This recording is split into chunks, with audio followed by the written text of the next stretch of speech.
அன்பிற்குரிய நம்முடைய மரியாதைக்குரிய தமிழக பிற்படுத்தப்பட்டோர் ஆணையத்தினுடைய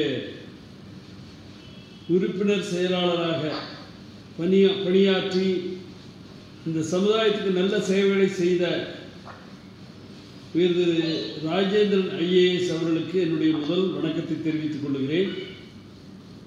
இந்த நிகழ்ச்சி ஏற்பாடு செய்திருக்கிற திரு காசி அவர்கள், திரு துரைமணி அவர்கள் மற்றும் என்னுடைய நீண்டகால நண்பர் ஐக்கிய ஜனதா தளத்தினுடைய தலைவர் ஜான் மோசஸ் அவர்கள், முன்னாள் சட்டமன்ற உறுப்பினர் PV கதிரவன் அவர்கள் அனைவருக்கும் என்னுடைய வணக்கம் தெரிவித்துக் கொள்கிறேன். பங்கு பெற்றிருக்கிற அத்தனை பேருக்கும் என்னுடைய வணக்கம் தெரிவித்துக் கொள்கிறேன்.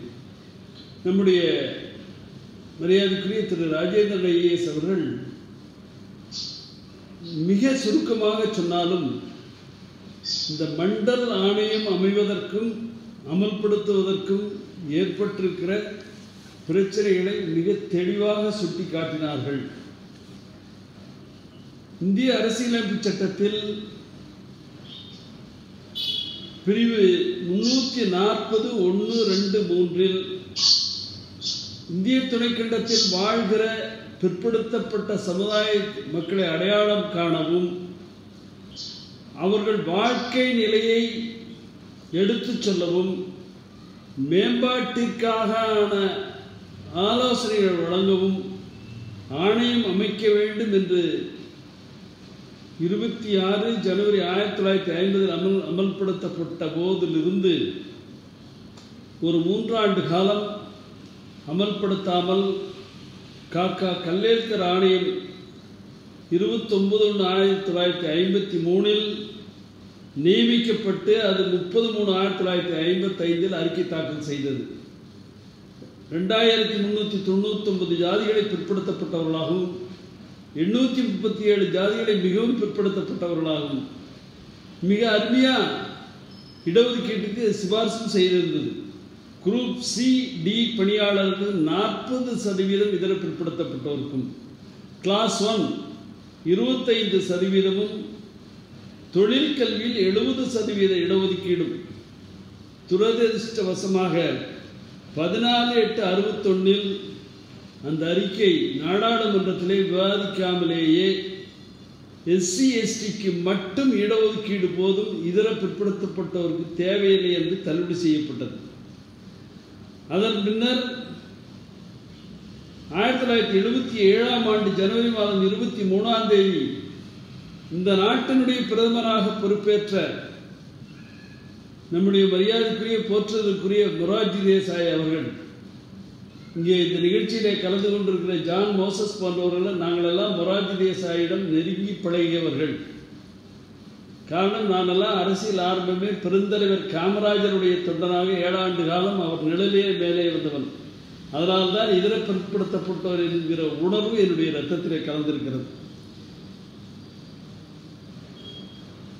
அப்பொழுது நாடாளுமன்றத்திலே 543 நாடாளுமன்ற உறுப்பினர்கள் 204 பேர் இந்தி பேசுகிற மாநிலங்களிலிருந்து மட்டும் இதர பிற்படுத்தப்பட்ட சமுதாயத்தை சேர்ந்தவர்கள் உறுப்பினர்களாக இருந்தார்கள்.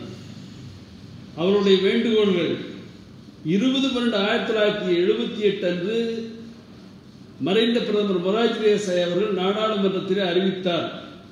BP மண்டல் தலைமையிலே நான் 2வது தேசிய பிற்படுத்தப்பட்டோர் ஆணையம் அமைக்கப் போகிறேன் என்று சொல்லி 1/1/79 அந்த ஆணையம் அமைக்கப்பட்டது. 21/3/79 அன்று மறைந்த பிரதமர் மொரார்ஜி தேசாய் அவர்கள் இந்த ஆணையத்தினுடைய பணியை துவக்கி வைத்தார்கள். சுமார் 24 மாதங்கள் இந்தியாவில் உள்ள அத்தனை மாநிலத்திற்கும் சென்று, அத்தனை மாநிலத்தில் இருக்கிற மாவட்டங்களுக்கு சென்று நாடாளுமன்ற உறுப்பினர்கள், சட்டமன்ற உறுப்பினர்கள், பொதுமக்கள், இதர பிற்படுத்தப்பட்ட சமுதாயத்தை சார்ந்திருக்கிற ஆர்வலர்கள், இன்னும் சொல்ல போனால் இடஒதுக்கீடு கூடாது என்று எதிர்க்கிறவர்கள் அத்தனை பேரையும் விசாரித்து 31/12/80 என்று அறிக்கை தாக்கல் செய்தார்கள். அதற்கு முன்பாக 12/12/80 அன்று அப்போதைய பிரதமர் இந்திரா காந்தி தலைமையிலே நிறைவு விழாவும் நடைபெற்றது. அந்த இடைப்பட்ட காலத்தில் மண்டல் போற்றலுக்குரிய மண்டல் அவர்கள் பட்ட கஷ்டங்கள் என்பதை நாம் சிந்திக்க வேண்டும். காரணம், நாடாளுமன்றம் கலைக்கப்பட்டு 28/1979 கலைக்கப்பட்டு 80 ஜனவரியிலே தேர்தல் நடந்தது.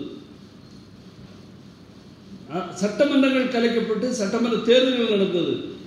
அந்த நேரத்தில் எந்த ஒத்துழைப்பையும் பெற முடியாமல் மிகுந்த சிரமத்தின் பேரில் மிக விரிவான தெளிவான அறிக்கையை நாடாளுமன்ற நம்முடைய இந்திய நாட்டினுடைய குடியரசுத் தலைவரிடம் சமர்ப்பித்தார். அந்த அறிக்கையினுடைய சிபாரிசுகளை எல்லாம் கிட்டத்தட்ட நம்முடைய திரு ராஜேந்திரன் ஐஏஎஸ் அவர்கள் சொன்னது போல 10 ஆண்டு காலம் தொட்டு பார்க்கலே தொட்டாலே இதர பிற்படுத்தப்பட்டவர்களுக்கு பாவம் என்கிற நினைக்கிற காலம். அந்த அறிக்கையில் உறுப்பினராக இருந்த திரு எல்ஆர் நாயக் அவர்கள் டிசன் நோட், அது மிக முக்கியமானது. இன்றைக்கு நம்ம கேட்கிற கோரிக்கையை அவர் அன்று சொல்லியுள்ளார். அவர் இடஒதுக்கீட்டுக்கு எதிர்ப்பு தெரிவிக்கவில்லை. இந்தியாவில் வாழ்கிற பிற்படுத்தப்பட்ட சமுதாய மக்களை depressed backward class, intermediate backward class என்று பிரிக்க வேண்டும். டெப்ரஸ்ட் பேக்வேர்ட் கிளாஸ் என்கிற பட்டியலில் ஊரூராக சுற்றித் திரிகிறவர்கள் மீனவர்கள், இன்றைக்கு நாம் 68 பிரிவு டீனோட்டிஃபைட் ட்ரைப்ஸ் பேசுகிறோமே, அவர்களை அந்த பட்டியலில் கொண்டு வர வேண்டும். விவசாய தொழிலாளர்களை கொண்டு வர வேண்டும். ஒட்டுமொத்தமாக அனைத்து ஜாதிகளையும் ஒரே பட்டியல் பிற்படுத்தப்பட்டோர் என்று சேர்த்துவது தவறு. இன்டர்மீடியட் பேக்வேர்ட் கிளாஸ் என்று சொல்லி ட்ரெடிஷனல் ஆக்குபேஷன், தச்சு தொழில் செய்கிறவர்கள், விவசாய வேலை புரிவர்கள், நெசவாளர்கள் என்று இரு பிரிவாக பிரிக்க வேண்டும் என்று சொல்லி அறிக்கை கொடுத்தார். அதற்கு அவர் சொன்ன காரணம், ஒரு கண்ணாடி தொட்டியிலே பெரிய மீனையும் சின்ன மீனையும் ஒன்றாக போடுவீர்களே ஆனால் பெரிய மீன் சின்ன மீனை விழுங்கிவிடும் என்றுதான். ஆகவே ஒரே பட்டியலாக வேண்டாம் என்று சொல்லி, ஆனால் அவருடைய அறிக்கையை பிபி மண்டல் அவர்கள் மிக பாராட்டியிருக்கிறார்கள். அவருடைய அறிக்கையில மிக பாராட்டியிருக்கிறார்கள். இன்றைக்கு அதுதான் ரோஹிணி கமிஷன்ல மோஸ்ட் பேக்வேர்ட், மோர் பேக்வேர்ட், பேக்வேர்ட் என்று பிரிக்க வேண்டும் என்று நம்முடைய கோரிக்கை நாங்கள் எல்லாம் சாட்சியம் அளித்திருக்கிறோம். 10 ஆண்டு காலம் கிடப்பிலே போடப்பட்ட மண்டல் ஆணையம்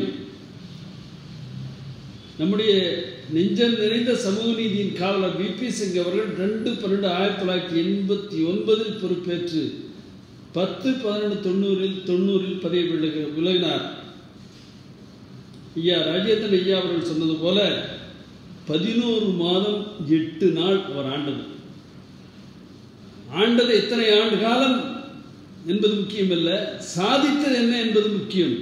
இந்த நாட்டில் வாழ்கிற பெரும்பான்மை சமுதாயமான இதர பிற்படுத்தப்பட்ட சமுதாய மக்களுடைய குறைகளை இந்த நாட்டில் பார்த்தவர்கள் எல்லாம் மகாராஜாக்கள். கேரளாவிலே திருவாங்கூர் சமஸ்தான மகாராஜா, கர்நாடகாவிலே மைசூர் மகாராஜா, அதே போல நம்முடைய தமிழ்நாட்டிலேயே எடுத்துக்கொண்டால் 1904-1926 முதலமைச்சரான டாக்டர் சுப்பராயன் இடஒதுக்கீடு வழங்கிய போது அவர் ஒரு ஜமீன்தார். ஆக நம்முடைய கோலாப்பூர் மகாராஜா மராட்டிய மாநிலத்தில் நம்முடைய விபி சிங் மன்னர் பரம்பரையிலே வந்தவர் நம்முடைய கண்ணீரை துடைத்தார். 7/8/90 என்று நாடாளுமன்றத்தினுடைய இரு அவைகளிலும் அறிக்கையை தாக்கல் செய்தார். அன்றைய தினம் அவர் பேசியதில் 2 வரிகளை நான் நாடாளுமன்ற பதிவிலிருந்து எடுத்தது. ஜாதியின் வாரியாக இந்த நாட்டை விபி சிங் துண்டாடுகிறார் என்று சொல்லி எதிர்க்கட்சிகள் எதிர்த்து பேசிய நேரத்தில் அவர் சொன்ன பதில், we talk about merit.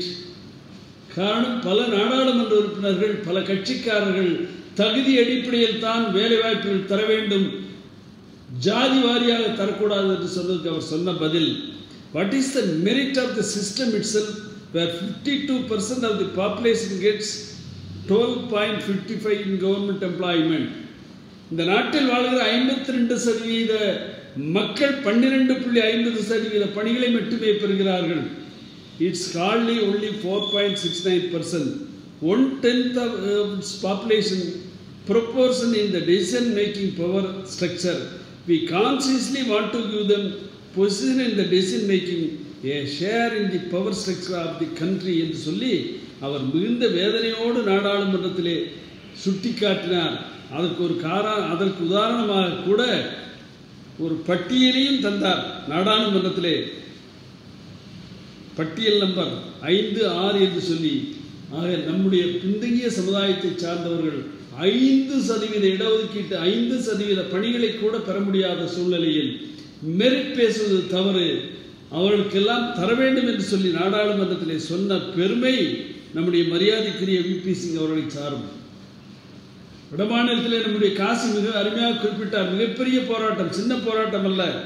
தற்கொலை முயற்சியிலே ஈடுபட்டவர்கள் 153 பேர், போலீஸ் துப்பாக்கிச் சூட்டிலே இறந்தவர்கள் 58 பேர். டெல்லி ஹரியானாவுக்கு இடையில் ஆசியாபாத் பகுதியிலே மட்டும் 300 பேருந்துகள் எரிக்கப்பட்டன. இந்த கிராமத்திலே வாழ்கிற ஏழை எளிய இந்த மக்களுக்கு இடஒதுக்கீடு தர வேண்டும் என்பதற்கு எதிர்த்தவர்கள் அத்தனை பேர். அதையெல்லாம் மீறி தந்த விபி சிங் அவர்களை நினைவு கூறுகிற நேரத்தில் மண்டலை நாம் மறந்து வர முடியாது. ஒவ்வொரு இதர பிற்படுத்தப்பட்டவரும் வழிபாட்டுக்குரிய நாள் என்று சொன்னால் ஆகஸ்ட் 7ஆம் தேதி, ஆகஸ்ட் 7, 8, 90 தான். அதை நாம் மறந்து விட முடியாது. இன்றைக்கு தமிழகத்திலே அதே சமயத்திலே மண்டல ஆணையம் தமிழ்நாட்டிற்கு வந்து சட்டமன்ற நாடாளுமன்ற உறுப்பினர்களை விசாரித்த போது 5 நாடாளுமன்ற உறுப்பினர்கள், அவர்கள் எல்லாம் மறைந்தவர்கள், அவர்களுக்கெல்லாம் இந்த நேரத்திலே நாம் நன்றி சொல்ல வேண்டும். 27/4/79 வந்தபோது திரு கே. ராமமூர்த்தி அவர்கள், KT கோசல்ராம் அவர்கள், அனைத்து இந்திய அண்ணா திராவிட முன்னேற்ற கழகத்திலே இருந்த RV பெரியசாமி அவர்கள், 1/7/79 RV சாமிநாதன், R அன்பரசு, இந்த 5 நாடாளுமன்ற உறுப்பினர்கள் தான் அன்றைக்கு நம்முடைய குரலுக்கு தமிழ்நாட்டிலே ஆதரவாக பேசியவர்கள். இந்த மண்டல ஆணைய அறிக்கையிலே இன்றைக்கு கூட நாம் வேண்டுவதெல்லாம் நம்முடைய இப்பொழுது அமைக்கப்பட்டிருக்கிற ஆணையத்தின் மூலமாக ஆர்டிகல் 340 சப்கிளாஸ் 1 பிரகாரம் மீண்டும் ஒரு முறை இந்தியா முழுவதும் கணக்கெடுக்க வேண்டும். ஏனென்றால் 1000க்கும் மேற்பட்ட ஜாதிகள் வெளியிலே இருக்கிறார்கள். நம்முடைய துறைமணி கூட எனக்கு ஒரு விவரம் கொடுத்தார். நம்முடைய முன்னாள் முதல்வர்கள், நாம் தேசிய பிற்படுத்தப்பட்டோர் ஆணைய உறுப்பினராக இருந்தபோது முன்னாள் முதல்வர்கள் நம்முடைய மறைந்த செல்வி ஜெயலலிதா அவர்கள் எங்களை அழைத்து ஒரு 37 ஜாதிகள் விடுபட்டிருக்கிறது என்று சொல்லி கடிதம் கொடுத்தார்கள். அதே போல முன்னாள் முதல்வர் டாக்டர் கலைஞர் அவர்கள், இன்றைக்கு அவருடைய நினைவு நாள், அவரும் அதே லிஸ்ட் பட்டியலை மத்திய அரசாங்கத்துக்கு அனுப்பியிருந்தார். அதுபோன்று விடுபட்டு இருக்கிறவர்களையால் மீண்டும் அடையாளம் காண வேண்டும். மீண்டும் ஒரு மண்டல் இந்தியா முழுவதும் சுற்றி வந்து நம்முடைய இதர பிற்படுத்தப்பட்டவரை அடையாளம் காண வேண்டும் என்பதை இந்த நேரத்திலே நம்முடைய மொரார்ஜி தேசாய் அவர்கள், விபி சிங் அவர்கள் இந்த இடஒதுக்கீட்டு போராட்டத்தை இதர பிற்படுத்தப்பட்டவருக்காக உயிர்நீத்தவர்களுக்கெல்லாம் நான் நன்றியை தெரிவித்துக் கொள்வதோடு இன்றைக்கு மிகப்பெரிய இரண்டு பிரச்சனைகள் நம்முடைய மரியாதைக்குரிய திரு ராஜேந்திரன் IAS அவர்கள் பிராக்டிக்கல் டிஃபிகல்ட்டி சொன்னார். கிரிமி லேயர் ஒழிக்கப்பட வேண்டும் என்பது என்னுடைய கருத்து. காரணம், இந்திய உச்சநீதிமன்றம் அசோக்குமார் தாக்கூர் வழக்கில் மிக தெளிவாக சொல்லியிருக்கிறார்கள். ஒரு கையில் இடஒதுக்கீட்டை கொடுத்து இன்னொரு கையில் பறித்துக் கொள்வதுதான் கிரிமி லேயர் என்று சொல்லி, அதுவும் IAS தேர்வில் அப்ளிகேஷன் போடுகிற போதே OBC சான்றிதழை பார்த்து OBC கேட்டகரியிலே தேர்வு வெற்றி பெற்ற பின்பு என்ன பதவி என்று அலாட் பண்ண செய்கிற போது உன்னுடைய தந்தையார் 3ஆம் நிலை C கேட்டகரியாக இருந்தாலும் சம்பளம் வாங்குகிறார், சம்பளத்தை கணக்கில் எடுத்து உனக்கு தகுதி இல்லை என்று காரணம் 14/10/2004 ஒரு தவறான விளக்கத்தை DOPT தந்ததனுடைய விளைவாக கிரிமி லேயரில் சுவோமோட்டோ எக்ஸ்பிளனேஷன் என்று சொல்லி அந்த எக்ஸ்பிளனேஷன் 9வது பேராவிலே சம்பளத்தையும் விவசாய வருமானத்தையும் கணக்கில் எடுத்துக்கொள்ள வேண்டும் என்று சொல்லி 10வது பேராவிலே கணக்கில் எடுத்துக்கூடாது என்று சொல்லி ஒரு முரண்பாடான கருத்தை சொல்லியதனுடைய விளைவாக கிட்டத்தட்ட 50 பேர் IAS IPS தேர்விலே வெற்றி பெற்று கூட இன்றைக்கு நீதிமன்றத்தின் நெடிய படிக்கட்டுகளிலே நடந்து கொண்டிருக்கிறார்கள்.